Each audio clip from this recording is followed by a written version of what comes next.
नमस्कार मित्रांनो, Maharashtra nursing officers या एज्युकेशनल प्लॅटफॉर्मवरती आपलं स्वागत आहे। आपण आज आलेलो आहोत एक नवीन सिरीज मध्ये। सिरीजचं नाव काय आहे? Target CHO series. तुम्ही पहिला एपिसोड बघितला असेल, आता ही असणार आहे दुसरा सिरीज। बघा, आपण कशाचा अभ्यास करणार आहे त्याच्यामध्ये आपण जे येणारे वेकेन्सी आहे कुठली कम्युनिटी हेल्थ ऑफिसर म्हणजे काय समुदाय आरोग्य अधिकारी 2025 मध्ये येणारे वेकेन्सी आहे, त्याच्यासाठी आपण एक स्पेशल सिरीज सुरू केलेला आहे। नाव काय आहे? Target CHO series. याच्यामध्ये आपल्याला काय करायचे, जे एनएचएम मध्ये जे मोस्ट एक्सपेक्टेड एमसीक्यू येणार आहेत, जे इम्पॉर्टंट आहे ते आपण कव्हर करणार आहोत। कशामध्ये? ह्याच्यामध्ये, ते पण आपलं मराठीमध्ये। ही असणार आहे दुसरा एपिसोड।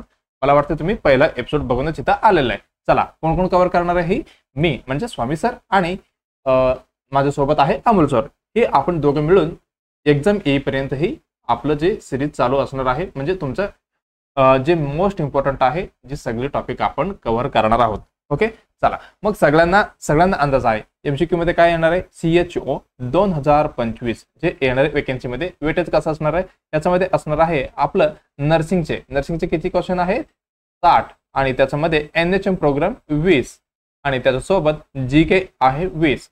मग किती झाले? टोटल 100 एमसीक्यू येणार आहेत। तुम्हाला माहिती आहे त्याच्यामधला आपल्याला इम्पॉर्टंट जे कव्हर करायचं आहे, जे हाय स्कोरिंग म्हणतो, म्हणजे आपल्याला जास्त मार्क्स घेता येईल, कुठली आहे? जे आहे नर्सिंग सब्जेक्ट, त्याच्यासोबत आहे एनएचएम प्रोग्राम। ओके, हे दोन्ही आपण कव्हर करून किती 80 मार्क्सचं आपण टार्गेट म्हणजे मॅक्झिमम ह्याच्यावरती असणार आहे। बघा, जीके हे कसं आहे, जीके आपल्या नर्सिंग वाल्यांना सगळ्यांना माहिती आहे, तेवढं आपल्याला जमणार नाहीये। मग आपण काय करायचं, ह्याला शेवटला बघायचं, आणि आपल्याकडे सगळ्यांना माहिती आहे काय नेगेटिव्ह नसणार आहे। मग आपण इझिली सगळे जे एमसीक्यू येणार आहे त्याला अटेम्प्ट करू शकतो। पण आपल्याला 100% स्कोर पाहिजे, म्हणजे ह्याच्यामध्ये स्कोर करायलाच पाहिजे। ते सब्जेक्ट कुठले आहे? एक नर्सिंग आहे, एक एनएचएम प्रोग्राम आहे। ह्याच्यामध्ये तुम्हाला 20 पैकी तुम्ही 10 घेतलं तरी एकदम भरपूर होईल। मग आपल्याला स्कोर कुठं करायचं आहे? नर्सिंग मध्ये आणि एनएचएम मध्ये, म्हणजे प्रोग्राम मध्ये। ओके, मग आपण जे टार्गेट करत जाणार आहोत ह्या सिरीज मध्ये, मी कंडक्ट करणार आहे ह्याच्यामध्ये जे इम्पॉर्टंट एमसीक्यू आहे त्याच्यासोबत कंप्लीट काय त्याची थेअरी, म्हणजे कंप्लीट म्हणजे काय, ज्याच्यामधलं तुम्हाला 100% म्हणजे क्वेश्चन येऊ शकतात बाबा। तुम्ही एकदा कव्हर केले ना, त्याच्यामधलं एमसीक्यू तुम्ही चुकू शकत नाही, अशा पद्धतीने आपण ही कव्हर करणार आहे। ओके, मग आपण सुरुवात करूया हा एपिसोड नंबर 2ची। चला, सगळ्यांनी काय करायचं आहे, पहिल्यांदा हा चॅनलला आणि व्हिडिओला लाईक करायचं आहे, त्याच्यासोबत काय कमेंटमध्ये फीडबॅक द्यायचं, तुम्हाला कसं वाटतंय बाबा ही सीएचओ सिरीज, म्हणजे काही चेंजेस वगैरे काय पाहिजे का, म्हणजे इम्पॉर्टंट कुठली टॉपिक मिस झाला असेल तर तुम्हाला कव्हर करायचं असेल तर तुम्ही इझिली कमेंटमध्ये सांगू शकता। आपण काय करू, जे नेक्स्ट एपिसोडमध्ये त्याला कव्हर करून टाकूया। आणि जे तुमचं मित्र मैत्रिणी वगैरे आहे जे सीएचओ साठी स्पेशली तयार करताय, म्हणजे काय त्यांचं स्वप्न आहे बाबा की मला काय व्हायचंय, समुदाय आरोग्य अधिकारी व्हायचंय, मग त्यांना ही जे आपलं युट्यूब चॅनलचं लिंक वगैरे त्यांना पाठवा बरं का। आणि त्याच्यासोबत काय सांगा, सबस्क्राईब करायला सांगा, आणि त्याच्यासोबत बेल आयकॉन, ज्यावेळी व्हिडिओ येतील तुम्हाला अपडेट भेटता येईल। ओके, शक्यतो आपलं व्हिडिओ रेग्युलरली येत राहतील, कधी थोडी मिस्टेक झाला असेल तर पण काही प्रॉब्लेम नाहीये, कारण आपलं थोडी ड्युटी मॅनेज करून आपल्याला व्हिडिओ बनवावं लागते। ओके, चला मग आपण काय करायचंय, सुरुवात करूया। बघा, पहिले क्वेश्चन काय म्हणते माझं एपिसोड मधले, म्हणजे सीएचओ 2025 चे हे जे अपकमिंग वेकेन्सीसाठी पहिलं क्वेश्चन, जे एपिसोड नंबर 2 मधलं काय म्हणते बघा, which of the following is the not included, म्हणजे ह्याच्यामध्ये इन्क्लुडेड नाहीये in the WHO definition of the health. मला वाटतं हे सगळ्यांना माहिती असणार आहे उत्तर, पण ही एवढं इम्पॉर्टंट आहे ना, ते तुमच्या लक्षात असायलाच पाहिजे। बघा काय म्हणते, which of the following is not included in the WHO definition of health, म्हणजे WHO ने एक डेफिनेशन दिलेलं आहे बाबा कशाची, हेल्थचे। मग ह्या हेल्थच्या डेफिनेशन मध्ये खाली दिलेले कुठली इन्क्लूड नाहीये। बघा काय म्हणते, फिजिकल वेलबिंग, मेंटल वेलबिंग आणि सोशल वेलबिंग, चौथा आहे स्पिरिच्युअल वेलबिंग। 4 पद्धतीचे वेलबिंग इथे दिलेलं आहे। मग ह्याच्यामधलं कुठलं नाहीये कशामध्ये, WHO डेफिनेशन ऑफ हेल्थ मध्ये कुठलं नाहीये आपल्याला बघायचं आहे। ओके, बघा एकदम अगोदर WHO कधी आले, 1948 मध्ये आले। त्याच्यापेक्षा अगोदर आपण होतं ना, मग कसे पद्धतीने ओळखायचे, हेल्थ म्हणजे काय म्हणायचे त्यावेळी? बघा, जे काय म्हणू शकतो मी, ओल्ड हेल्थ म्हणजे काय, मी ओल्ड डेफिनेशन सांगतो। हा बाबा हेल्थ म्हणजे काय अगोदर सांगायचे, कसं सांगायचे, हेल्थ इज, कसं सांगायचं, health is a absence of, health is the absence of disease. बघा, आपल्याकडे कुठलं पण डिसीज नसेल, मग मी काय एकदम तंदुरुस्त हेल्दी मानव झालो, म्हणजे असं ओल्ड डेफिनेशन होता। कसे, कधी WHO यायचं अगोदर। WHO कधी आले हे पण विचारू शकतो तुम्हाला, हे आले 1948 मध्ये। मग ह्याने डेफिनेशन कधी दिले 1950 मध्ये. ओके बघा मग आपण WHO दिलेले जे क्वेश्चन आहे सॉरी डेफिनेशन आपण बघूया. एकच मिनिट. Okay done. चला according to World Health Organization कधी आले हे 1948 मध्ये आलेलं आहे. कुठली WHO हे पण तुम्ही लक्षात ठेवा बरं का. हे झालं. मग ह्यांनी डेफिनेशन काय दिलेलं आहे health is a complete state of. हे मला वाटतं तुम्ही फर्स्ट इयरला हे रट्टा मारला असेल. Health is a complete state of कुठली फिजिकल मेंटल अजून एक कुठला mental social and not merely म्हणजे जवळ पण इकडे फिरायचं पण नाही. नॉट मियरली अब्सेन्स ऑफ डिसीजचा एक जवळ पण नाही झाला पाहिजे तसा पद्धतीने. आणि इन्फर्मिटी म्हणजे काय म्हणू शकतो विकनेस थोडी विकनेस झालेला असते बघा तसं आहे. ही कशाचं आहे ही डेफिनेशन आहे. तुम्ही विसरला असेल तर पण तुम्हाला काय करायचं आहे रट्टा मारून ठेवायचं आहे. म्हणजे आपण मेन कशामध्ये काम करणार आहे हेल्थ डिपार्टमेंटमध्ये काम करणार आहे. मग हेल्थचं डेफिनेशन माहिती नसेल तर कसं होणार आपलं. ओके हेल्थ इज काय complete state of the physical mental social and not merely म्हणजे काय म्हणू शकतो मी थोडी पण मराठीमध्ये बरं का थोडी पण नियर नसायला पाहिजे अब्सेन्स असायला पाहिजे कम्प्लिटली ऑफ डिसीज आणि इन्फर्मिटी म्हणजे विकनेस नसायला पाहिजे म्हणजे एकदम तंदुरुस्त पाहिजे. हे काय हेल्थचं डेफिनेशन झालं. बघा ही डेफिनेशन कधी दिलं हे पण तुम्हाला विचारू शकतात. कधी दिले हे WHO एस्टॅब्लिश होत होतं बघा कधी 1948 मध्ये. ज्यावेळी त्यांचं कसं काय म्हणू शकतो आपण त्यांचं एक संविधान सारखं होतं त्याच्यामध्ये इन्क्लूड केलेलं आहे WHO डेफिनेशन कधी 1948 मध्ये. ओके सॉरी इथे मी 50 म्हटलं का हे 48 मध्ये बरं का. आणि हे पण विचारू शकतात कधी 7 एप्रिलला काय एस्टॅब्लिश झालेलं आहे. हेच दिवशी आपण काय म्हणतो वर्ल्ड हेल्थ डे म्हणून आपण सेलिब्रेशन करतो. सगळ्यांना माहिती आहे ना मी त्रिशूल सिरीजमध्ये हे सांगितलेलं आहे तुम्हाला. आता काय लक्षात ठेवायचं आपल्याला की डेफिनेशन झालं हेल्थ इज कम्प्लीट हे झालं त्यासोबत 1948 एवढं लक्षात ठेवायचं. ओके चला मग आपलं उत्तर कुठं असणार आहे फिजिकल होतं का येस फिजिकल होता मेंटल पण होता बरोबर आणि सोशल पण होता का बघा इथे कुठे फिजिकल होता मेंटल होता सोशल होता. पण स्पिरिच्युअल होते का नाही. WHO डेफिनेशन मध्ये स्पिरिच्युअल वेलबिईंग इन्क्लूड नाहीये. मग आपलं उत्तर कुठलं जाणार आहे बाबा आपलं उत्तर जाणार आहे एकदम बरोबर कुठले चौथा उत्तर बरोबर असणार आहे. चला मग आपल्याला म्हणजे काय एकदम इम्पॉर्टंट कुठली लक्षात ठेवायचं फिजिकल मेंटल सोशल ही इन्क्लूड आहे WHO डेफिनेशन मध्ये. आणि 1948 मध्ये एस्टॅब्लिश झाले ते पण कधी 7 एप्रिल 1948 मध्ये WHO एस्टॅब्लिश झाले. त्याच्यानंतर त्याचं एक काहीतरी असतं बघा काय म्हणतात ते बुकला मला लक्षात येईना संविधान सारखं असते म्हणजे त्याच्यामध्ये बाबा इन्क्लूड केलं असं हेल्थ म्हणजे हे म्हणून म्हणजे कधी 1948 मध्ये एवढं आपण लक्षात ठेवलं. मग आपलं उत्तर भेटलं 4 नंबरचं एकदम बरोबर. ओके चला नेक्स्ट क्वेश्चन काय म्हणते बघा हे काय WHO चा लोगो आहे. तुम्हाला पण ही लक्षात ठेवायचं आहे कारण काय एक्झाम होणार आहे IBQ नाही सॉरी CBT मध्ये कॉम्प्युटर बेस्ड टेस्ट होणार आहे. म्हणजे तुम्हाला त्यांनी काय इमेज बेस्ड क्वेश्चन विचारू शकतात. ठीक आहे असं तुम्हाला लक्षात ठेवायचं वर्ल्ड हेल्थ ऑर्गनायझेशनची लोगो आहे. ओके चला नेक्स्ट काय म्हणते बघा which of the following is the not basic dimension of health according to WHO.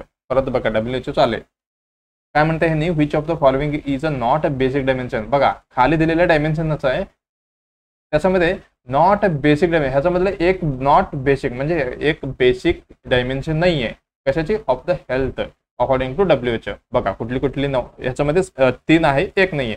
एक आहे फिजिकल मेंटल इमोशनल सोशल. आपण काय करू डायमेन्शन हेल्थ बद्दल थोडक्यात बघूया. किती आहे बाबा टोटल डायमेन्शन ऑफ हेल्थ कुठे डायमेन्शन ऑफ हेल्थ टोटल किती आहे. पहिला आहे फिजिकल डायमेन्शन. दुसरा आहे सोशल डायमेन्शन. तिसरा आहे मेंटल 3 आहे बरं का मेंटल डायमेन्शन. मग राहिलं कुठलं स्पिरिच्युअल डायमेन्शन. मग राहिलं लास्टला वेकेशनल डायमेन्शन. किती प्रकारचे आपल्याकडे डायमेन्शन टोटल 5 डायमेन्शन आहेत. कुठली फिजिकल झालं सोशल मेंटल स्पिरिच्युअल वेकेशनल. बघा आपण थोडक्यात बघूया ही इम्पॉर्टंट आहे बरं का म्हणून तुम्हाला सांगतो. फक्त माझं लक्षात एवढंच आहे की जे रिलेटेड मी तुम्हाला शिकवलं आता समजा डायमेन्शन ऑफ हेल्थ मी शिकवलो ज्याच्यामधलं क्वेश्चन आलं तर तुमचं त्याच्यामध्ये 1 मार्क पण गमावलं नको पाहिजे तुम्ही. हेच माझं मेन इम्पॉर्टंट आहे. ओके, म्हणून मी काय थोडं डिटेलमध्ये सांगतोय. क्वेश्चन कमी झालं तरी काही हरकत नाहीये. तुम्हाला बेसिक कॉन्सेप्ट कम्प्लिटली कळणार आहे. तुम्हाला ही पुढे फायदा होणारच आहे. ओके, चला पहिलं काय होतं, फिजिकल डायमेन्शन. फिजिकल डायमेन्शन म्हणजे काय बाबा? फिजिकल डायमेन्शन, फिजिकल म्हणजे काय?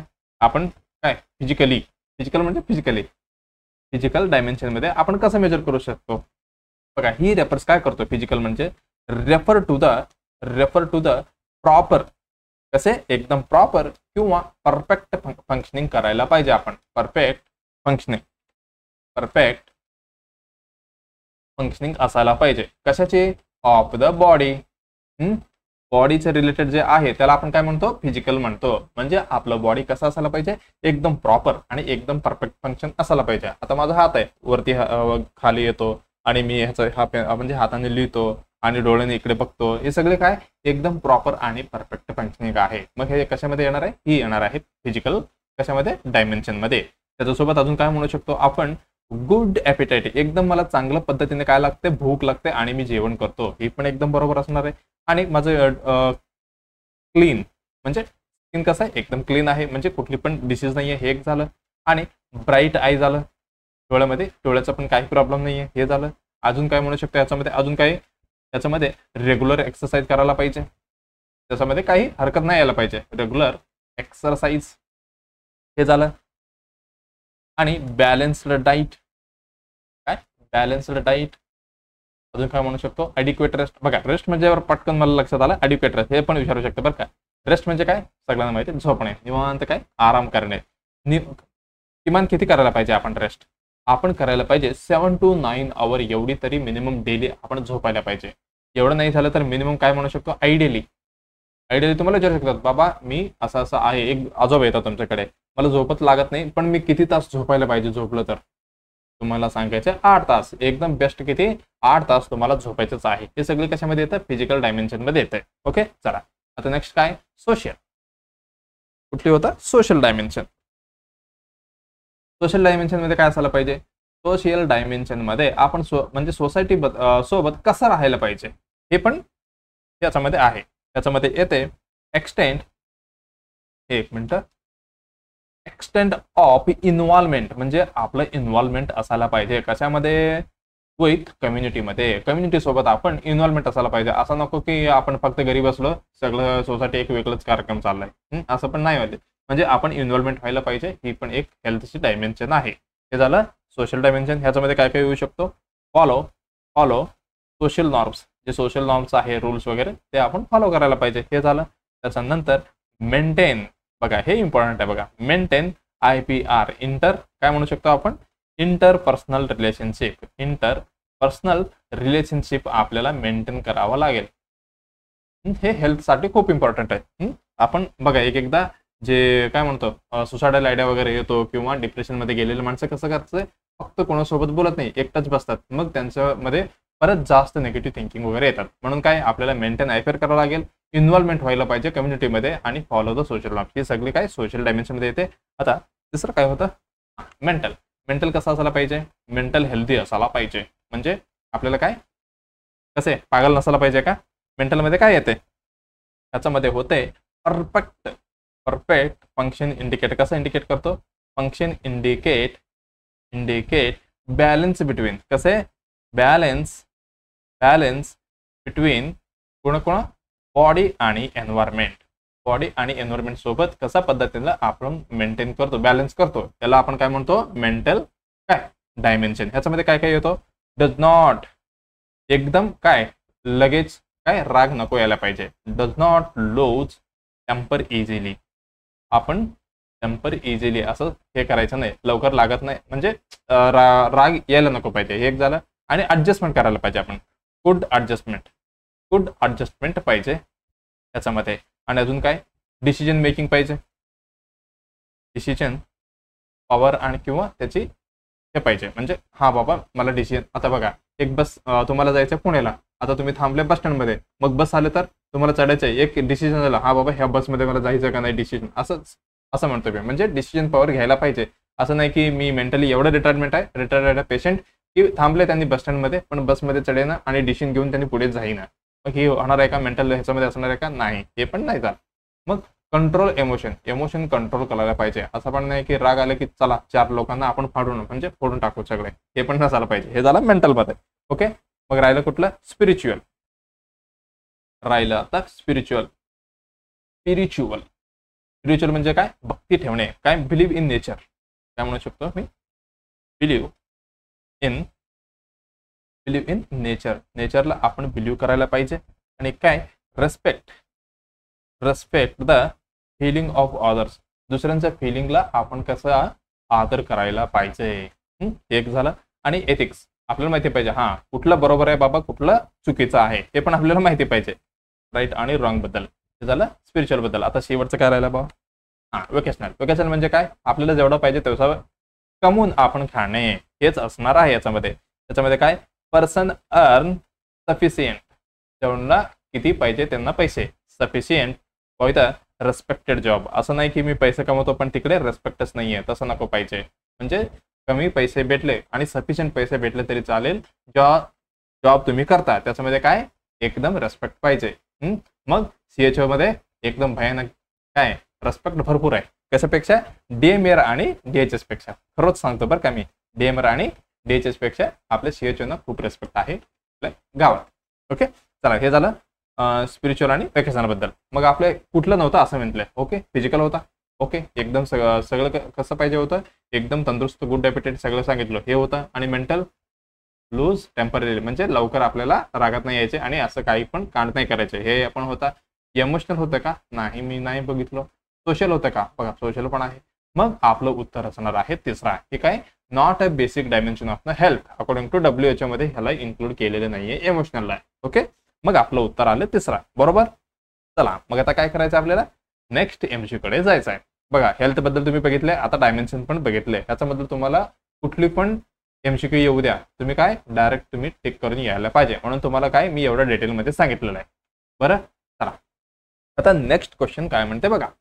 मल्टीग्रॅव्हिडा म्हणजे ग्रॅव्हिडा कसं आहे? मल्टीग्रॅव्हिडा म्हणजे मल्टिपल टाइम प्रेग्नेंट झालेली वुमन आहे विथ LMP ऑफ म्हणजे लास्ट मेन्स्ट्रुअल पिरियड. जे लास्ट LMP म्हणजे काय?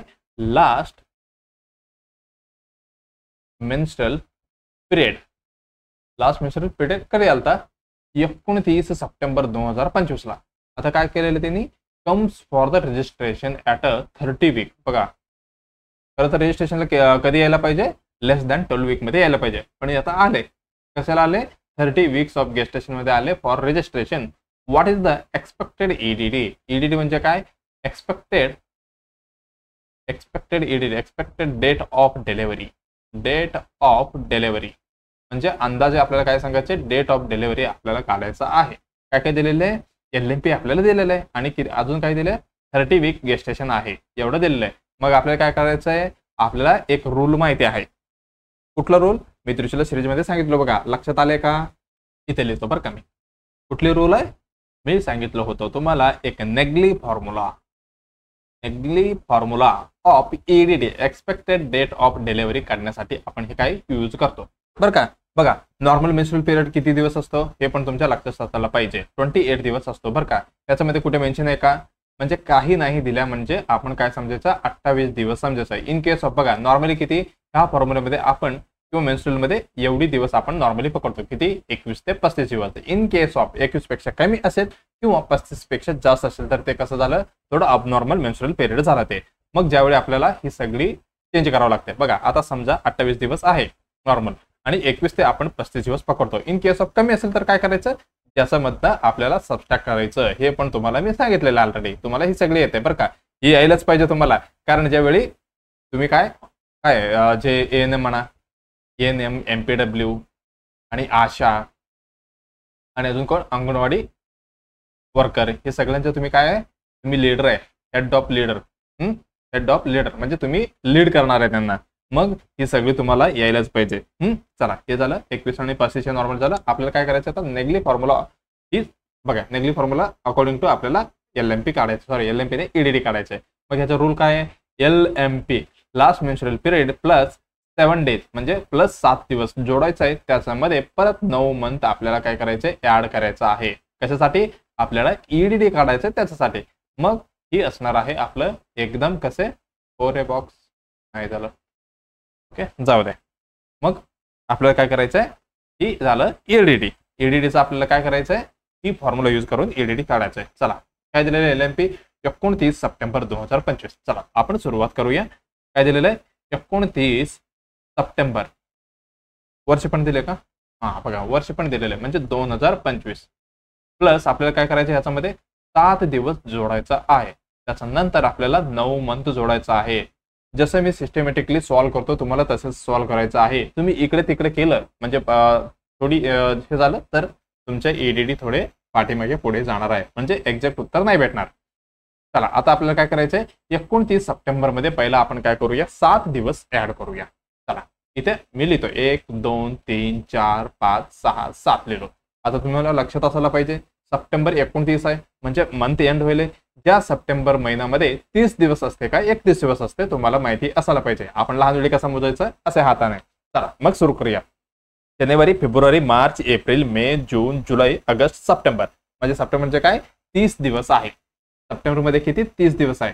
मग आपल्याला प्लस किती 7 दिवस म्हणजे 7 दिवस ऍड करायचे. समजा 29 म्हणजे आता 30 एक दिवस आलं. त्याच्यानंतर सप्टेंबर नंतर आता ऑक्टोबर येणार 1 2 3 4 5 6 म्हणजे 6 तारीख आला. किती दिवस आपण ऍड केलो 6 तारीख आला म्हणजे 6 ऑक्टोबर 6 ऑक्टोबर 2025 आले. 7 दिवस आपण ऑलरेडी जोडलेले आहे. मग 9 मंथ असे आपण ऍड करायचं. हे झालं. त्याच्यानंतर मी एक्युरेट काढण्यासाठी तुम्हाला एवढं स्लोली सांगतो बरं का म्हणजे सगळे डिटेलमध्ये. हे झालं. आता ऑक्टोबर मध्ये 9 मंथ जोडायचं आहे. आता ऑक्टोबर मध्ये जोडा. ऑक्टोबर नेक्स्ट ऑक्टोबर नंतर काय ऑक्टोबर नंतर नोव्हेंबर डिसेंबर जानेवारी फेब्रुवारी मार्च एप्रिल मे जून जुलै. कुठलं आलं जुलै आलं. मग आपलं उत्तर कुठलं असणार आहे 7 जुलै 2025 असणार आहे का नाही. आता वर्ष बदलले बरं का 2026 एवढी आपलं काय एक्सपेक्टेड डेट ऑफ डिलिव्हरी असणार आहे. चला आपण आपलं उत्तर MCQ मध्ये आहे का नाही आपल्याला बघायचं. 6 जुलै 2026 6 जून आहे का नाही एक महिना पाठीमागे गेलं. 5 जुलै बघा 5 जुलै पण आहे आणि 6 जुलै पण आहे आणि 29 जून हे गेलं. मग आपलं जुलै याचं ना हा जुलै. मग आपली उत्तर असणार आहे तिसरा एकदम बरोबर. कुठले उत्तर असणार आहे 6 जुलै 2026. मी अजून पण सांगतो एक्सपेक्टेड डेट ऑफ डिलिव्हरी काढताना आपल्याला थोडी लक्ष देऊन काढायला पाहिजे. बघा 5 6 दिलेले आहेत. थोडक्यात तुमचं उत्तर चुकलं ना तुमचं 1 मार्क गेला म्हणायचं. म्हणून थोडी ते एवढी सिल्ली क्वेश्चन आहे ना हे चुकायचंच नाहीये. हे तुम्हाला काय एकदम जे स्कोर वाढण्यासाठी खूप मदत करणार आहे. ते सिल्ली आपण समजून जे नेग्लेक्ट करतो ते आपल्याला पाठीमागे खेचतात बरं का. हे झालं ह्याच्याबद्दल. तर नेक्स्ट काय आणि ह्याच्यामध्ये काय 28 दिवस म्हणजे नॉर्मल पिरियड मेन्शन केलेलं होतं. इन केस ऑफ कमी दिवस वगैरे दिलं असेल तर आपल्याला चेंज करावं लागत असतं. ओके चला आता काय 6 जुलै 2026 आपलं उत्तर आलेलं आहे.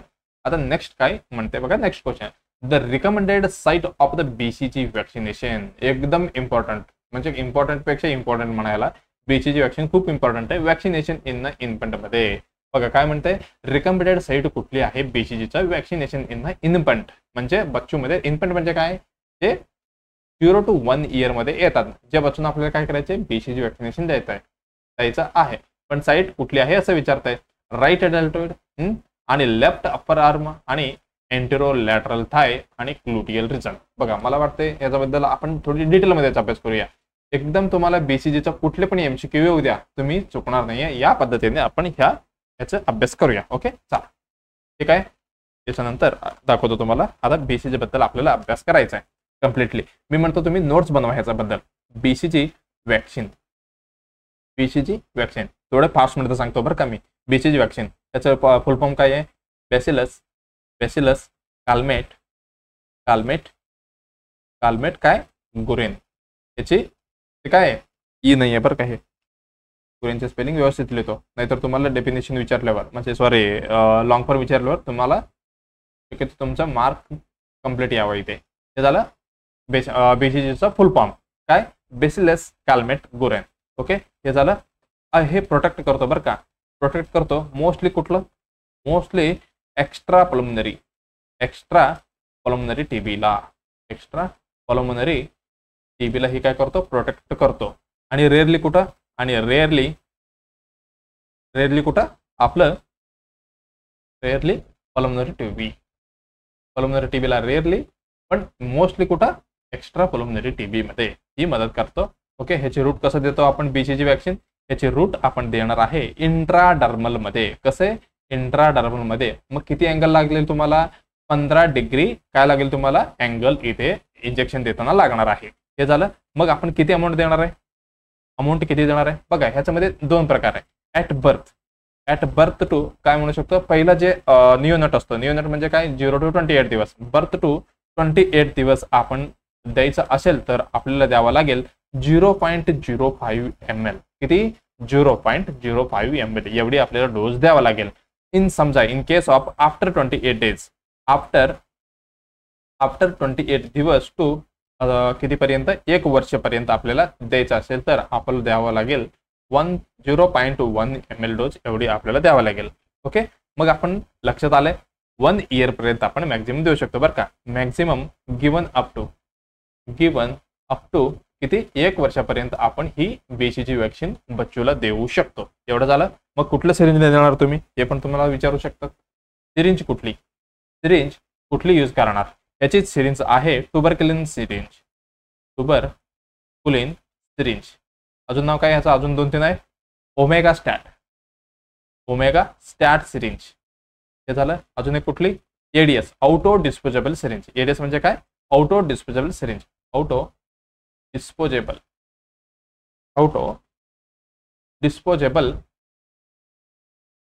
डिस्पोजेबल सिरिंज ही ह्या 3 प्रकारचे आपण यूज करणार आहे बीसीजी वॅक्सिन देताना. एवढं लक्षात आलंय. मग हे कितीचं असते, हे 2.6 नाही बरं का, 2.6 म्हणतो बघा, 26 गेजचे असते. आणि हे किती 15 अँगलला मी ऑलरेडी सांगितलंय. ह्या पद्धतीने आपल्याला हे द्यायचं असते. 26 गेज म्हणजे एकदम बारीक झाला बरं का. ज्यावेळी आपण आयव्ही कॅन्युलेशन वगैरे बघतो बघा, त्याचे डायमीटर जसं म्हणजे नंबर जसं वाढते त्याचे डायमीटर कमी होत जाते. एक्झाम्पल कुठली 18चे तुम्ही ग्रीन म्हणता आणि 20चे पुढे 22, 24 असे बच्चूमध्ये वगैरे यूज करता, तसेच इथे पण म्हणजे 26 आपण यूज करणार आहोत. एवढं लक्षात आलं. आणि हे नेवर आणि देताना बरं का, आपण ज्यावेळी इंजेक्शन वगैरे देतो आयएम इंजेक्शन, आपण काय करतो, एक स्पिरिट किंवा ते अल्कोहोलची काहीतरी अँटीसेप्टिक घेतो, एक कॉटन मध्ये लावून ते ओलं करून आपण काय करतो, वेट करून क्लीन करून आपण इंजेक्शन देतो. पण आपल्याला वॅक्सिनेशन देताना काय करायचं आहे बघा, never clean the site by the spirit. का बघा, स्पिरिट ड्युरिंग कधी वॅक्सिनेशन करताना आपल्याला ही यूज करून पुसायचं म्हणजे क्लीन करायचं नाहीये. ओके, हे सी आहे बरं का, हे काय, ही क्लीन आहे म्हणजे क्लीन करायचं नाहीये आपल्याला वॅक्सिनेशन करताना. हे आपल्या लक्षात आलं. मग का, हे पण लक्षात असायला पाहिजे बरं का. Because kill the live micro organism. काय, जे बीसीचे हे पण लाईव्हच आहे बरं का.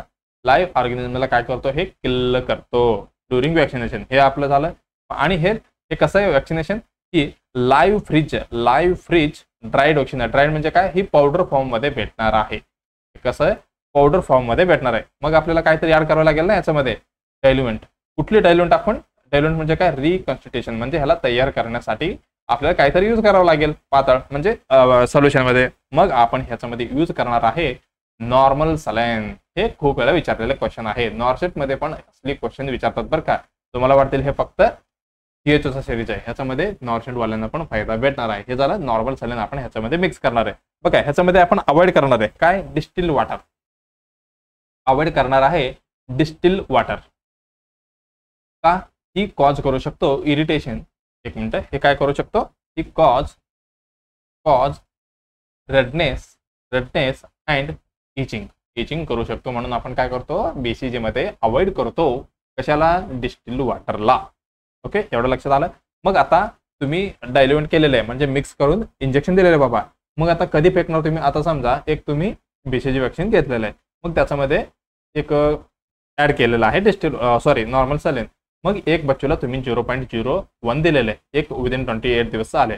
मग त्याच्यानंतर बच्चू चाला नाही, मग तुम्ही काय करणार, ते परत फ्रीजमध्ये ठेवणार का, ओपीव्ही किंवा व्हीव्हीएम मध्ये वगैरे येणार आहे का, ते नाही. मी व्हीव्हीएम बद्दल पण तुम्हाला सांगितलेलं आहे. बघा, ही काय करणार आपण, ही जे आपण मिक्स केलेलं आहे आफ्टर डायल्युएशन, आपल्याला काय करायचे, dilution use up to use up to 4 hour, म्हणजे 4 तासापर्यंत आपल्याला हे यूज घ्यायचं आहे एकदम मिक्स केल्यावर.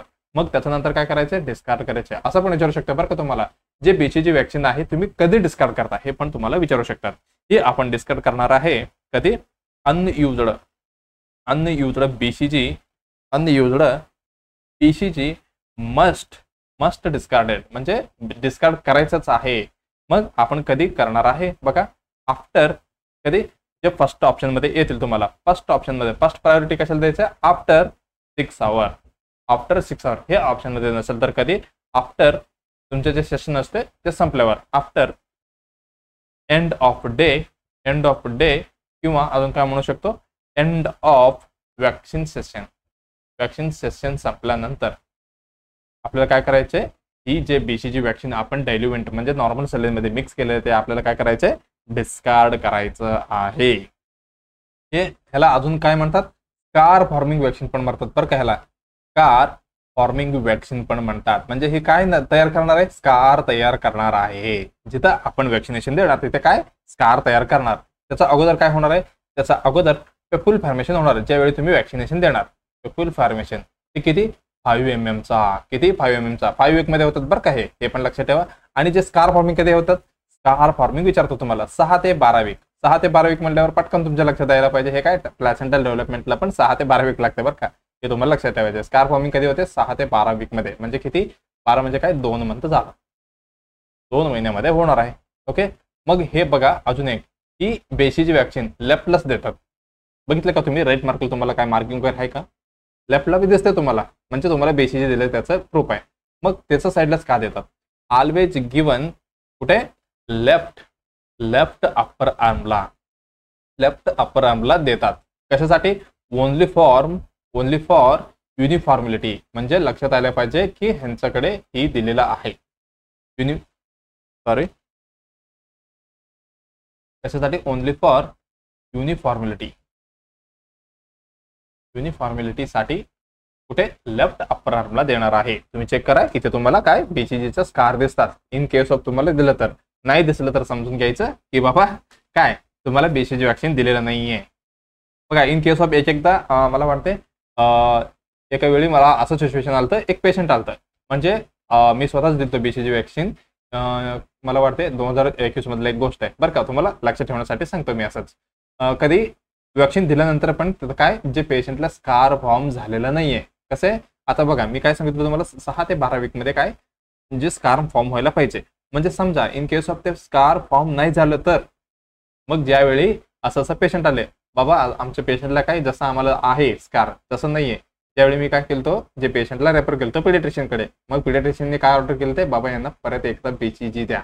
बघा असं पण होऊ शकतात बरं का. ते चालतं, always given left upper arm cancer, left upper arm only for cancer नाही बरं का, मीच ओके, फॉर इम्युनिटीसाठी आपण देतो. कुठे देणार आहे आपण, ही देणार आहोत कुठे, डेल्टॉइड मसलमध्ये. हे लेफ्ट अप्पर आर्मला देणार आहोत. एवढं लक्षात आलं. मग ह्याचे साईड इफेक्ट पण तुम्हाला माहिती असायला पाहिजे. काय होतं याच्यामध्ये, लिम्फोएडिनायटिस आणि त्याच्यासोबत ऑस्टिओमालायटिस पण होतं बरं का. हे झालं साईड इफेक्ट. अजून काय राहिलं BCG बद्दल, त्याचे ट्रेन विचारतात बरं का. ट्रेन कुठली आहे BCG मध्ये, तुम्हाला पटकन लक्षात ठेवायचं आहे. डॅनिश 1331 ही विचारलेलं क्वेश्चन आहे. कशामध्ये, नॉर्सेट मध्ये. इम्पॉर्टंट आहे बरं का. अजून काय राहिलं ह्याचं, हे अजून प्रोटेक्ट करतो, TB ला करतोच, त्याच्यासोबत प्रोटेक्ट टू लेप्रेसी मध्ये पण ह्याला कामाला घेतात. कशासाठी, त्याच्यामध्ये हे 20 ते 30% काम करतो बरं का, वर्क करतो. हे झालं. आणि हे ट्रीटमेंट मध्ये पण यूज करतात, यूज फॉर द ट्रीटमेंट. कशामध्ये, ब्लॅडर कॅन्सर मध्ये, ब्लॅडर CA मध्ये यूज करतात. मग आपण ट्रीटमेंट देताना यूज केलं तर हे कशामध्ये येतं, हे सेकंडरी प्रिव्हेन्शन मध्ये येते. मग वॅक्सिन कशामध्ये येतात, प्रायमरी मध्ये येतात.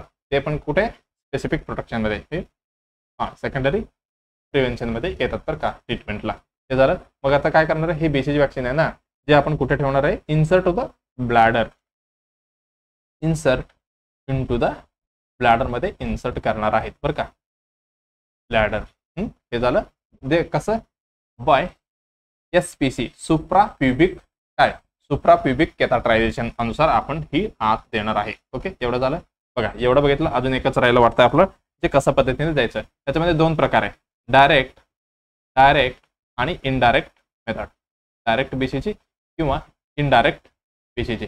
डायरेक्ट बीसीजी म्हणजे काय, बिना मॉन्टेक्स टेस्ट करता जे आपण बीसीजी देतो त्याला आपण काय म्हणतो, डायरेक्ट. म्हणजे काय, बीसीजी गिवन, जे वॅक्सिन गिवन क्लायंट कसे, विदाउट मॉन्टेक्स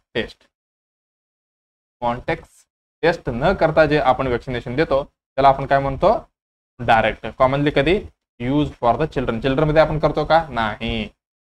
मग आपण डायरेक्ट देतो बरं का वॅक्सिनेशन. मग आपण इनडायरेक्ट मध्ये द्यायचं असेल तर आपल्याला काय करावं लागेल, with vaccine given after Mantoux test. म्हणजे मॉन्टेक्स टेस्ट झाल्यावर ही आपण मेडिसिन काय बीसीजी देणार आहे. बघा, मॉन्टेक्स टेस्ट आता ज्यावेळी तुम्ही काय बीसीजी दिलेलं आहे, मॉन्टेक्स टेस्ट पॉझिटिव्ह येते बरं का, पॉझिटिव्ह येते. कधी, हे पण तुमच्या लक्षात असायला पाहिजे. असं पण नाही व्हायला पाहिजे बीसीजी वॅक्सिन दिल्यानंतर तुम्ही कधी इन केस ऑफ 8 ते 14 वीक मध्ये वगैरे तुम्ही टेस्ट केलं मॉन्टेक्स टेस्ट, त्यावेळी पॉझिटिव्ह भेटणार आहे, जी नॉर्मल फंड आहे. पॉझिटिव्ह आफ्टर कधी 8 to 14 वीक ऑफ वॅक्सिन. बघा, ही कधीपर्यंत हे देऊ शकतो, बीसीजी प्रोटेक्ट अप टू मोठ्याने लिहून घ्या 20 इयर, 20 वर्षापर्यंत ही प्रोटेक्शन देणार आहे. ओके, मला वाटतं एवढी बस. याच्यामधलं तुम्हाला बीसीजी मधलं कुठली पण म्हणजे क्वेश्चन येणार नाही. आलं तर किती, मला वाटतं हे आपण 5-6 मिनिटमध्ये बघितलं. 5-6 मिनिटमध्ये तुम्हाला ही बीसीजी बद्दल अभ्यास केलं तर तुम्हाला बीसीजीचं एक पण क्वेश्चन तुमचं चुकणार नाहीये. एकदा आपण पटकन रिवाइज करून घेऊ. बीसीजी वॅक्सिन म्हणजे काय, बॅसिलस काल्मेटगुरिन. हे प्रोडक्ट कशाला करतो, मोस्टली करतो एक्स्ट्रा पल्मोनरी टीबीला, रेअरली पल्मोनरी टीबीला, म्हणून नंतर सगळ्यांना पल्मोनरी टीबी येतात बरं का. आणि रूट कसं आहे, इंट्राडर्मल. लक्षात ठेवा इंट्राडर्मल. आणि हे काय 15 अँगलने आपण देतो. अमाऊंट किती, 0 ते 28 दिवस असेल तर 0.05 ml. कधी, निओनेटल मध्ये म्हणजे 0 to 28 दिवस. 28 दिवसाच्या नंतर आणि 1 वर्षाच्या आत म्हणजे 28 days to 1 year पर्यंत आपण 0.1 ml देणार. आणि मॅक्झिमम आपण 1 वर्षापर्यंत देऊ शकतो. सिरीज कुठली, ट्युबरक्युलोसिस सिरीज आणि ओबेगा स्टार्ट. आणि त्याच्यासोबत ॲडिस जेडीएस म्हणजे काय, ऑटो डिस्पोजेबल सिरीज. किती गेजचं असते, हे 26 गेजचं निडल असते पुढे. आणि आपण वॅक्सिनेशन देताना स्पिरिटने आपण जे एरिया आहे क्लीन करणार नाहीये, कारण जे किल करतो लाईव्ह मायक्रो ऑर्गॅनिझमला. आणि ही कसं आहे, बीसीजी वॅक्सिन पावडर फॉर्म मध्ये येतो, म्हणून त्याला आपण काय करावं लागते, नॉर्मल सलाईन त्याच्यामध्ये मिक्स करावं लागते. एकदा मिक्स केलं तर आपण काय करायचं आहे, 4 तासापर्यंत यूज करू शकतो. इन केस ऑफ ते यूज झालं नाही, बघा शक्यतो ते पहिला पेशंट आले तरच आपण मिक्स करायचं. असं नाही की आज वॅक्सिनेशन रुटीन इम्युनेशन आहे, चला बाबा आपण मिक्स करून ठेवतो, असं पण नको व्हायला पाहिजे. मग आपण 4 तासानंतर ह्याला डिस्कार्ड करतो. आणि इन केस ऑफ पेशंटच नाही आलं तर आपण एंड ऑफ द सेशन किंवा 6 तासानंतर हे काय करतो, फर्स्ट ऑप्शन मध्ये 6 तास असेल तर एकदम बेस्ट उत्तर असणार आहे. ते नसेल मग आपण एंड ऑफ द डे किंवा वॅक्सिन सेशन संपल्यावर आपण काय करणार आहे, डिस्कार्ड करणार आहे. आणि डिस्टिल्ड वॉटर काय करायचं आहे, अवॉइड करायचं आहे. हे काय करतो, रेडनेस आणि इचिंग करतो बरं का. आणि स्कार फॉर्मिंग वॅक्सिन आहे बीसीजी. हे पक्युल पोड कधी येते, 5 mm पर्यंत येते आणि 5 वीकला. आणि स्कार फॉर्म येतो 6 ते 12 वीक मध्ये, 2 मंथ मध्ये. आणि ऑलवेज गिवन लेफ्टला, राईट आहे, लेफ्टला आपण काय युनिफॉर्मिलिटी अनुसार आपण देणार आहोत. म्हणजे हा बाबा लक्षात असायला पाहिजे. आणि एक युनिफॉर्म साठी हे झालं, लेफ्ट अपर आर्ममध्ये देतो. आणि हे डल्टेड मसाला देणार आहे. साईड इफेक्ट काय, लिम्फो एडिनायटिस आणि ऑस्टिओमालायटिस. त्याच्यासोबत स्टेन कुठलाही इम्पॉर्टंट आहे बरं का, टेनिश 1331. आणि प्रोटेक्ट लेप्रसी 20 ते 30% कमी करू शकतो. ब्लॅडर कॅन्सरमध्ये पण ह्याची यूज आपण घेतो. आणि डायरेक्ट बीसीजी म्हणजे काय, बिना मॉन्टेक्स टेस्टचे आपण जे वॅक्सिनेशन करतो. आणि इनडायरेक्ट म्हणजे काय, मॉन्टेक्ट टेस्ट चेक करून म्हणजे आपण देतो, त्याला आपण काय म्हणतो, इनडायरेक्ट बीसीजी. मॉन्टेक्ट टेस्ट पॉझिटिव्ह होतो कधी 8 ते 14 वीक मध्ये. आणि बीसीजी प्रोटेक्ट 20 वर्षापर्यंत, हे 20 वर्षापर्यंत आपल्याला प्रोटेक्ट करतो. एवढं आपण बघितलं. बीसीजी मधलं एक पण उत्तर म्हणजे चुकणार नाहीये. बघा काय म्हणताय, राईट डेल्टॉइड आहे का, नाही. एंटेरियर लॅटरल आहे का, बघा हे आयएम इंजेक्शन देतो आपण. कुठले आयएम इंजेक्शन देतो याच्यामध्ये काय देणार आहे का, राईट डेल्टॉइड वगैरे नाहीये, कुठली पण वॅक्सिन नाहीये. आणि हे काय ग्लुटेल रिजन, हे पण रिकमेंडेशन नाहीये. मग आपण देणार आहे लेफ्ट अप्पर, ते पण कसं इंट्राडर्मल 15 डिग्री अँगल मध्ये. मग आपलं उत्तर जाणार आहे एकदम बरोबर कुठले, बी. मग बीसीजी मधलं तुम्हाला एक पण उत्तर चुकणार नाहीये, तुम्हाला 100% त्याचा मार्क भेटणार आहे. ओके, एवढं तुम्ही रिवाइज करून गेला असेल तर किंवा शॉर्ट नोट बनवला असेल तर. चला आता नेक्स्ट क्वेश्चन काय म्हणते आपण बघूया. हे काय BCG vaccine for the tuberculosis बघा पिडियाट्रिक आणि ॲडोलसंटसाठी आपण यूज करतो. आणि ही बघा स्कार, त्याला आपण काय म्हणतो स्कार फॉर्मिंग, ही नाही बरं का, स्कार फॉर्मिंग वॅक्सिन पण म्हणतो. म्हणजे इथे आपल्याला स्कार दिसणार आहे किती 6 ते 12 वीक मध्ये, म्हणजे 2 महिना झाला. ओके चला आता नेक्स्ट क्वेश्चन काय म्हणते बघा. माला एन कशाबद्दल विचारत आहे. Mala N pack contains how many tablet. बघा टॅबलेट पेक्षा आपण पिल म्हणतो बरं का, ह्याला काय म्हणतो पिल म्हणतो. कॉन्ट्रासेप्शनला मॅक्झिमम सगळ्या गोळ्यांना आपण पिल म्हणतो. मग माला एनचं जे पाकेट आहे त्याच्यामध्ये किती टॅबलेट असते असं विचारत आहे. पहिल्या ऑप्शन मध्ये दिलेलं आहे किती 21, 28, 7 आणि 14. मग आपल्याला हुडकून काढायचं आहे बाबा किती असतात ह्याच्यामध्ये. चला मग आपण काय करूया, थोडक्यात माला एन बद्दल बघूया. ही पण इम्पॉर्टंट आहे कारण हे अवेलेबल असणार आहे. अवेलेबल असणार आहे कुठे HWC मध्ये, म्हणजे हेल्थ अँड वेलनेस सेंटर किंवा आयुष्मान आरोग्य मंदिर, म्हणजे तुमच्याकडे अवेलेबल असणार आहे. तुम्ही डिस्ट्रीब्यूट म्हणजे जे पेशंटला तुम्ही देऊ शकता. मग ह्याच्याबद्दल तुम्हाला काय कंप्लीट माहिती असायला पाहिजे. चल माला एन बद्दल आपण बघूया. बघा मला वाटते मी त्रिशूलामध्ये बघा माला एन बद्दल एवढी तरी इन्फॉर्मेशन तुम्हाला ऑलरेडी सांगितलेलं आहे. मी हे कशामधलं आहे, मी ऑलरेडी क्लास घेतलेला त्याच्यामधलं आहे. बघा माला एन म्हणजे काय, ही कंबाईन्ड ओरल कॉन्ट्रासेप्टिव्ह पिल आहे. कसे COCP म्हणजे कंबाईन्ड म्हणजे काय, याच्यामध्ये इस्ट्रोजन पण असणार आणि प्रोजेस्टेरॉन पण, दोन्ही हार्मोनल असणार आहे. म्हणून ह्याला काय म्हणतो आपण कंबाईन्ड ओरल कॉन्ट्रासेप्टिव्ह पिल म्हणतो. हे झालं, ही हार्मोनल झालं. एक्झाम्पल काय माला एन माला डी. बघा हे माला एन आणि माला डी हे दोन आहे. माला एन आणि माला डी असे दोन असणार आहे. माला एन म्हणजे काय, एन म्हणजे फ्रीमध्ये भेटणार आहे गव्हर्नमेंट ऑफ इंडियामध्ये. डी म्हणजे काय, ही आपल्याला प्रायव्हेटमध्ये भेटते, किती 3 रुपयाला वगैरे भेटतंय. याच्यामध्ये किती असणार आहे 28 पिल असणार आहे. किती 28. आणि हे काय फेमिलोन, ह्याच्यामध्ये किती 21 पिल. मग आपल्या लक्षात काय आलं माला एन आणि माला डी. मग आपलं विचारलंय माला एन बद्दल किती आहे 28 पिल्स ह्याच्यामध्ये असणार आहे. तेवढं आपण बघितलं. चला अजून काय, हे माला एन कधी घ्यायचे असते. माला एन मीन्स काय पिल टेकन एव्हरी डे. आता माला सारखं कसं आपण डेली असे कंटिन्युअली घ्यायचं आहे, म्हणून ह्याला माला असं नाव ठेवलेलं आहे. कसं घ्यायचं आहे every day on fixed in the night. कसे fixed night in the night मध्ये घ्यायचे just before going on bed, म्हणजे झोपायच्या अगोदर आपल्याला ही गोळी कंटिन्युअली घ्यायची आहे ड्यू टू मेटाबॉलिक टेस्ट वगैरे, म्हणजे जेवणच्या नंतर. आणि कधी कधी ही वर्टिको आणि नोझिया वॉमिटिंग पण करू शकतात. एवढं आपल्याला माहिती आहे कशाबद्दल माला एन बद्दल. बघा माला एनची असं पाकिट तुमच्याकडे भेटणार आहे. कसं लिहिलेलं इथे बघा, free supply not for sale, हे एक झालं. आणि for oral use by woman, कसे वुमनला देण्यासाठी आहे 1 सायकल 1 पॅक, म्हणजे 1 सायकलसाठी 1 पॅक असं त्यांनी दिलेलं आहे. कॉन्ट्रासेप्टिव्ह काय इथे टॅबलेट लिहिले का नाही, इथे काय लिहिलेलं पिल्स लिहिलेलं आहे. हे काय माला एन त्याच्यामध्ये काय असतं बघा इथे लिहिलेलं बघा, अ कॉम्बी पॅक ऑफ लेव्होनॉर्जेस्ट्रल, म्हणजे काय हे प्रोजेस्टेरॉन झालं, हे प्रोजेस्टेरॉन झालं. आणि इथेनाइल एस्ट्रोडियल म्हणजे हे काय इस्ट्रोजन झालं, हे काय इस्ट्रोजन. हे काय टॅबलेट IP विथ, बघा इथे टॅबलेट लिहिलेलं आहे, इथे पिल लिहिलेलं आहे त्यांनी बरं का.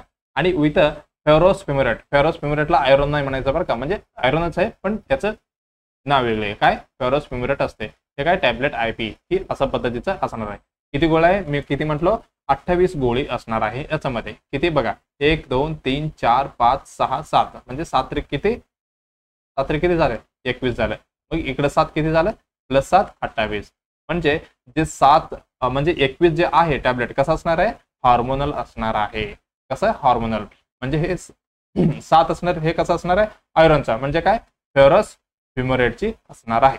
ओके एवढं आपण बघितलं. अजून काय राहिलं ह्याच्यामध्ये बघा, अजून काय राहिलं आपण मी तुम्हाला सांगतो.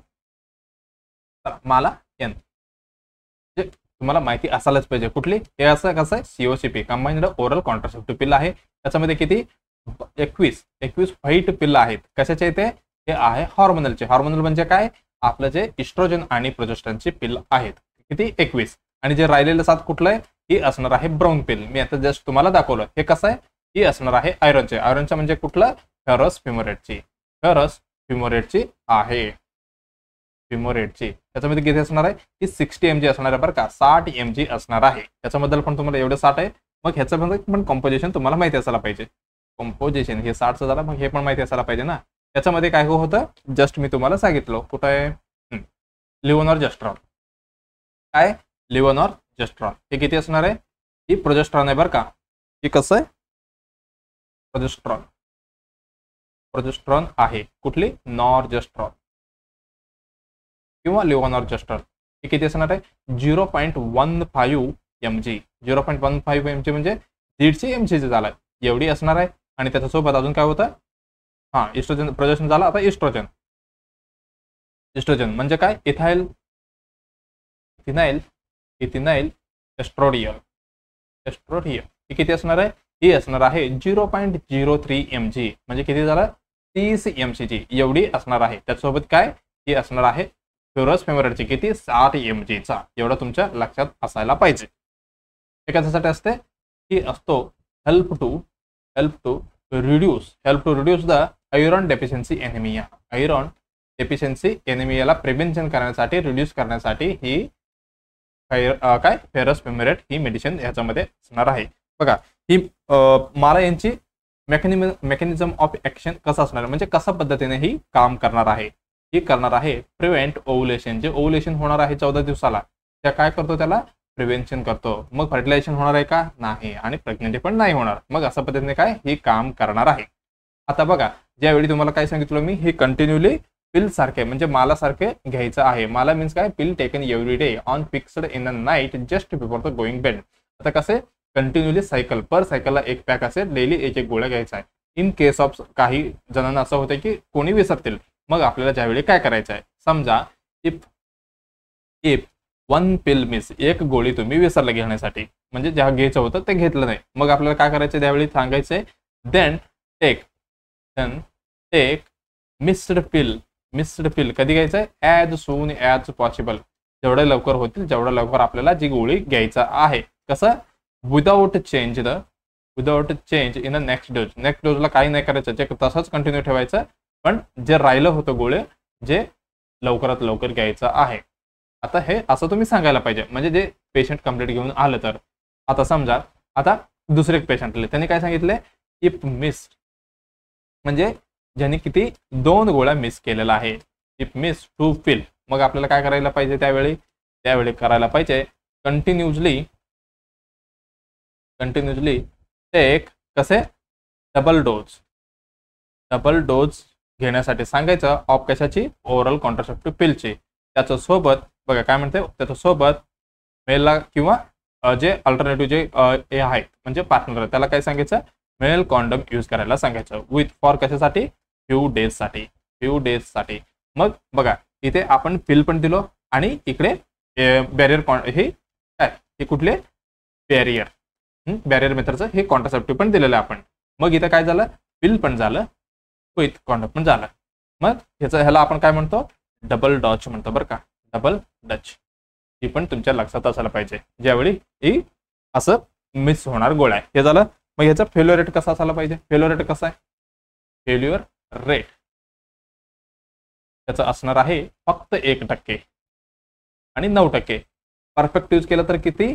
फक्त 1%. परफेक्ट यूज केलं तर फक्त 1% मिस होणार आहे आणि टायपिकल मध्ये किती? 9%. एवढी तुमच्या लक्षात असायला पाहिजे. हे विचारणार नाहीये पण हे विचारू शकते. हे एक पिल मिस झालं तर, 2 पिल मिस झालं तर, आणि सीओसीपी मध्ये किती डोस असतात आणि 7 गोळ्या ते कशासाठी देतात हे सगळी तुम्हाला विचारू शकतात. बघा काय म्हणते? माला in pack content the how many tablet. बघा 21 आहे पण हे कशाचे? फक्त हार्मोनल आहे. मग त्याच्यासोबत आयरन फेरस फ्युमिरेटचं पण आहे. म्हणजे हे काय? बघा इथे 7 पण दिलेलं आहे. हे फेरस फ्युमिरेटचं आहे, 14 तर नसणारच आहे. हे दोन्ही मिळून किती होते? 28. मग ही असणार आहे 28 ची. म्हणजे आपलं उत्तर कुठले बरोबर असणार आहे? बी उत्तर एकदम बरोबर असणार आहे. चला एवढं आपण बघितलं. ही डायग्राम पण मी दाखवलेला आहे तुम्हाला ऑलरेडी. ओके चला आता नेक्स्ट काय म्हणते बघूया. नेक्स्ट क्वेश्चन काय म्हणते बघा. एनटीडी इंजेक्शन आहे बरं का.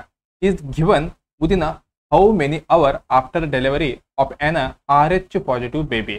आता काय म्हणते बघा. एनटीडी इंजेक्शन द्यायचं आहे विदिन हाऊ मेनी अवर्स म्हणजे किती तासाच्या आवरमध्ये द्यायला पाहिजे after delivery of RH positive baby जन्माला आल्यानंतर.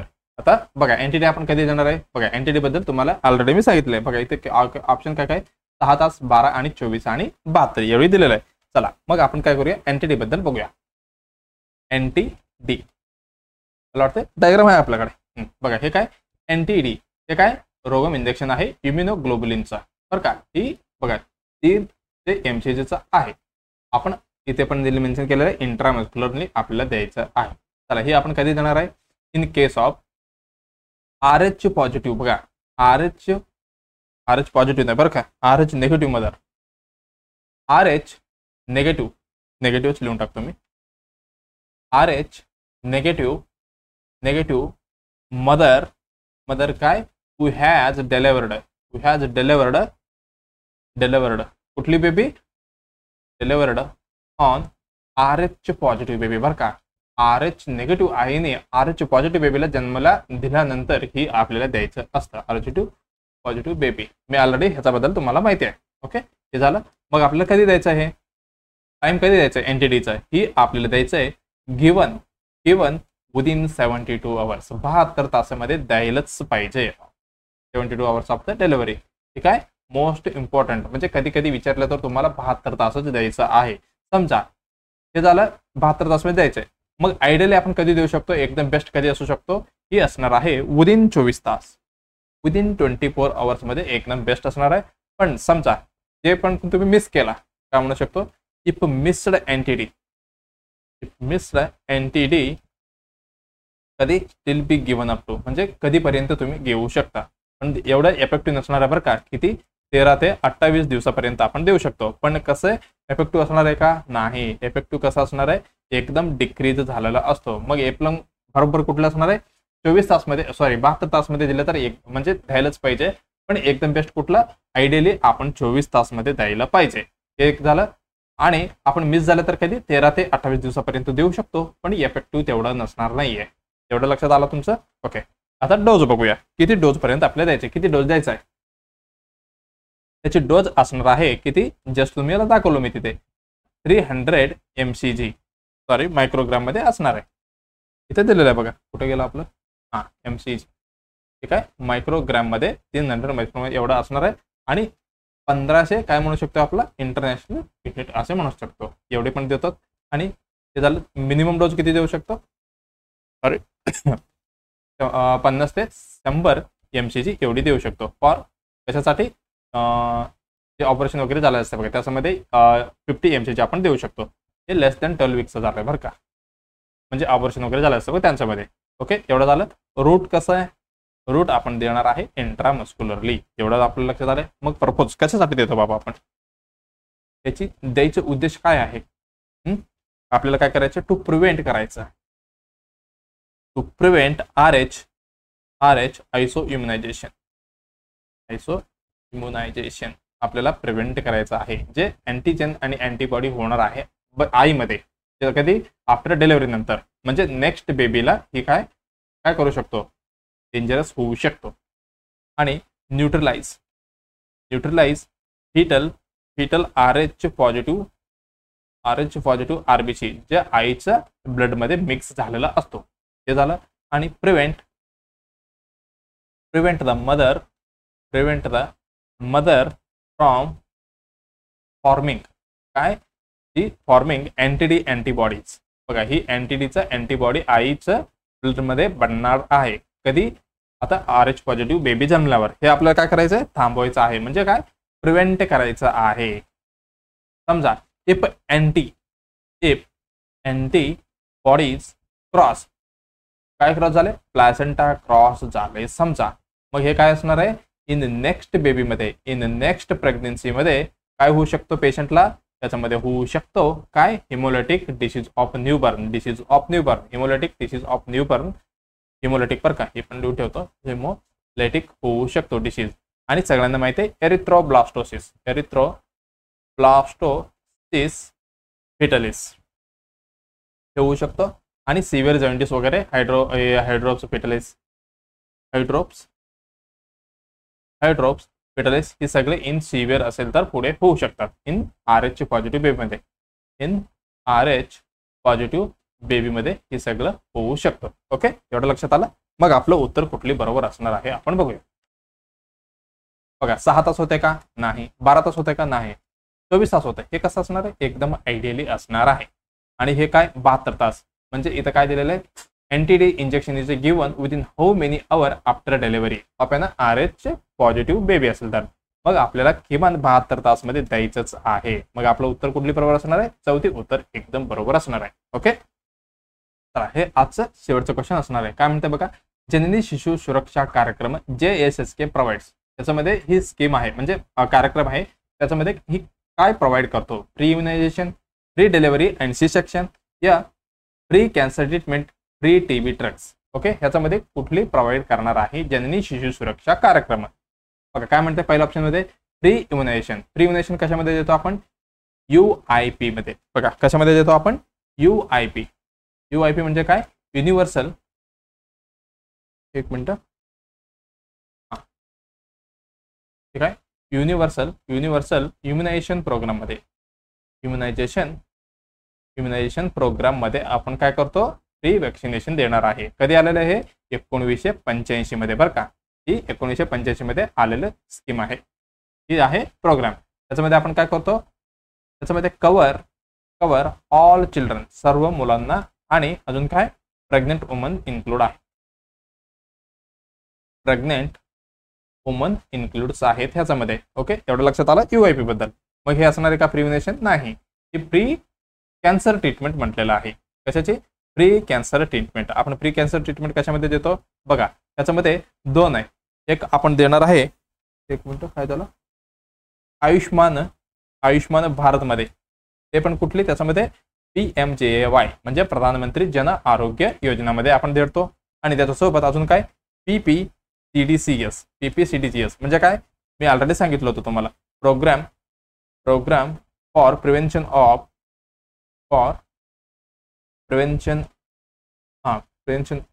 अँड बरं काय, प्रिव्हेन्शन अँड कंट्रोल डायबिटीज आणि सी नंतर CVD, त्याच्यानंतर स्ट्रोक, या डिसीज मध्ये ह्या प्रोग्राम मध्ये पण देतात. आणि महाराष्ट्रामध्ये कुठले? स्पेशली महाराष्ट्रामध्ये आहे MPJAY म्हणजे काय? MPJAY म्हणजे काय? ही आहे महात्मा ज्योतिबा फुले सेम जन आरोग्य योजना. ओके, याच्या अनुसार पण आपण देतो बरं का. हे तुमच्या लक्षात असायला पाहिजे. हे झालं कशाबद्दल? Free cancer treatment. आता काय?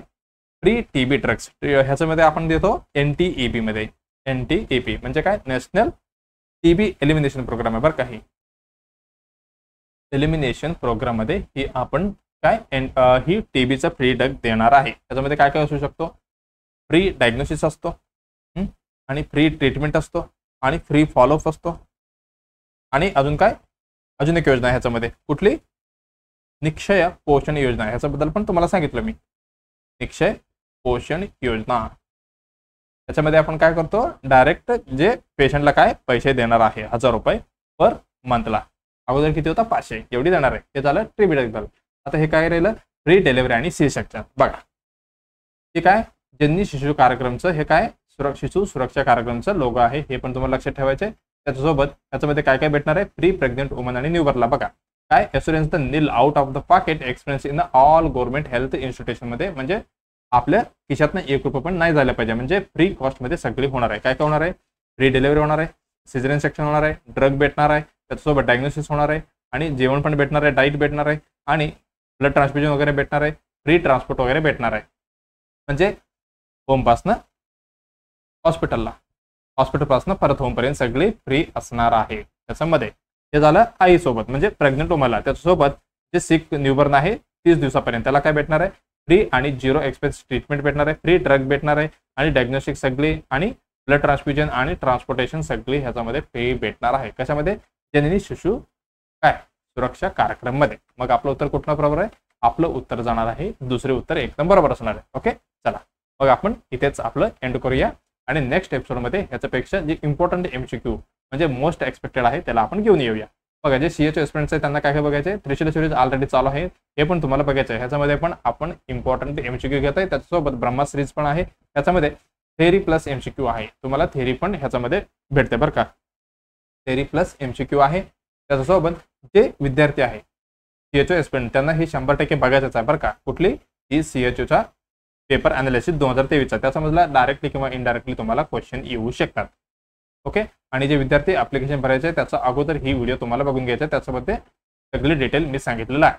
त्याचा नंतर आपलं करायचं ही काय करायचं? या व्हिडिओला लाईक करायचे आणि कॉमेंटमध्ये फीडबॅक द्यायचा आहे, आणि काही तक्रार असेल तर तुम्हाला कॉमेंटमध्ये द्यायचं आहे, आणि तुमच्या मित्रमैत्रिणी वगैरे शेअर करा, आणि सबस्क्राईब करायला विसरू नका. बेल आयकॉन पण दाबायचं आहे. ओके, मग आपण लगेच भेटूया नेक्स्ट एपिसोडमध्ये.